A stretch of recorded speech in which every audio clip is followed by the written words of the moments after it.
kasih Tuhan, kita kembali berjumpa dengan kasih Tuhan. Hari ini kita mau belajar dari Injil Markus 10 ayat 22. Firman Tuhan berkata, mendengar perkataan itu ia menjadi kecewa, lalu pergi dengan sedih sebab banyak hartanya. Dan Injil Matius pasal 13 ayat 57 juga di sana mereka kecewa dan menolak Tuhan Yesus. Maka Tuhan berkata, kalau di kampung halaman tidak dihormati.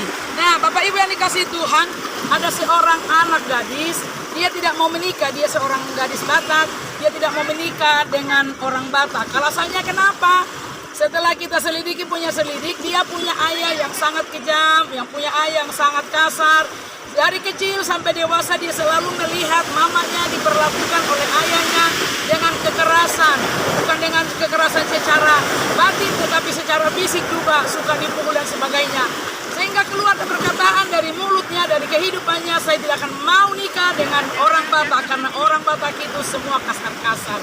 Nah, saudara yang dikasih Tuhan, ada juga seorang laki-laki, dia tidak mau menikah. Alasannya kenapa? Dia pernah dikecewakan oleh istrinya.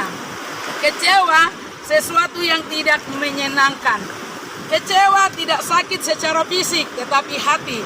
Satu cara iblis untuk menghancurkan orang Kristen, orang yang kecewa akan nekat, masa bodoh, pikiran jahat, mengadu domba. Itulah yang dimaksud dengan kecewa. Di dalam Alkitab ada tokoh-tokoh dalam Alkitab yang kita mau belajar, harusnya mereka kecewa. Tetapi mereka tidak kecewa. Kenapa mereka tidak mau kecewa? Karena mereka memiliki Tuhan Yesus dalam kehidupannya. Karena mereka percaya kepada kuasa mujizat yang daripada Tuhan. Bahwa Tuhan tidak pernah mengecewakan dunia. Orang tua, sahabat, kerabat bisa mengecewakan. Tetapi mereka tidak kecewa karena mereka melihat Tuhan di dalam kehidupannya. Salah satu contoh yang kita mau belajar yaitu Yusuf. Yusuf harusnya dia kecewa kepada abang-abangnya, ya, bahwasanya abangnya memasukkan dia ke sumur yang tidak air, menjual ke Mesir. Sampai di Mesir dia tinggal di Potifar, istri Potifar mengkhianati dia, memfitnah dia, dia masukkan ke penjara. Di penjara dia berjumpa dengan juru roti dan juru minum raja, yang mereka bermimpi, dan yang dapat mengertikan mimpi adalah Yusuf. Dan Yusuf berkata kepada juru minum raja, engkau akan dikembalikan kepada pekerjaanmu semula. Tetapi ingatlah aku. Tetapi juru minum ini tidak pernah mengingat Yusuf. Tapi lihat bagaimana proses Yusuf yang tidak pernah kecewa. Hingga Yusuf diangkat menjadi Perdana Menteri.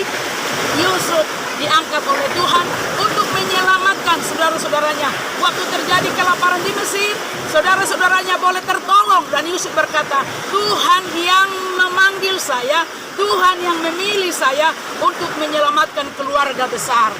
Jadi jangan merasa bersalah karena Tuhan yang memanggil dan melihat perkataan positif daripada Yusuf. Sehingga Yusuf dibuat Tuhan selalu berhasil, selalu beruntung. Abraham.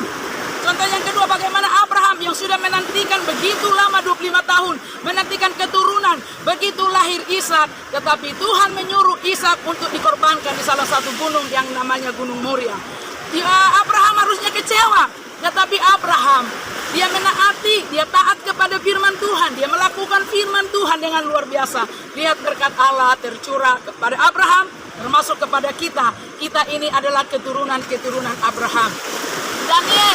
Daniel yang selalu berdoa kepada Tuhan 3 kali sehari. Dia sujud menyembah, dia sujud mengagungkan nama Tuhan. Tetapi Daniel dimasukkan ke gua singa karena dia memuliakan nama Tuhan, karena dia menyembah Tuhan. Tetapi Tuhan memberkati Daniel sehingga Daniel terselamatkan dari gua singa. Kita melihat bagaimana Daud ingin dibunuh oleh Saul. Berapa kali Saul ingin membunuh Daud? Daud secara manusia dia kecewa, tetapi Daud memandang kepada Tuhan. Sehingga Daud disertai oleh Tuhan. Daud dilindungi oleh Tuhan. Daud senantiasa diberkati dan dipakai Tuhan. Yohanes Pembaptis. Bagaimana Yohanes Pembaptis? Saudara daripada Tuhan Yesus. Daripada mamanya Maria dan Elizabeth. Tetapi Yohanes Pembaptis harusnya kecewa. Tetapi Yohanes Pembaptis tidak kecewa. Dia tidak pernah kecewa karena dia memandang kebesaran Tuhan. Sadrak, Mesak, Abednego yang dimasukkan di dalam perapian yang menyala-nyala. Tetapi sekalipun mereka berkata, sekalipun Tuhan kami, Allah kami tidak menolong kami, sekali-kali kami tidak akan mau menyembah kepada patung raja. Lihat, bagaimana orang-orang ini harusnya kecewa. Tetapi mereka tidak mau kecewa. Kenapa? Karena mereka memandang kuasa Tuhan.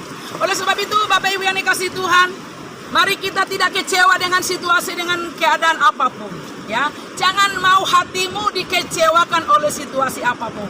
Tetapi biarlah kita boleh berglori, berkemenangan bersama Tuhan, karena Tuhan kita dahsyat, karena Tuhan kita hebat dan luar biasa.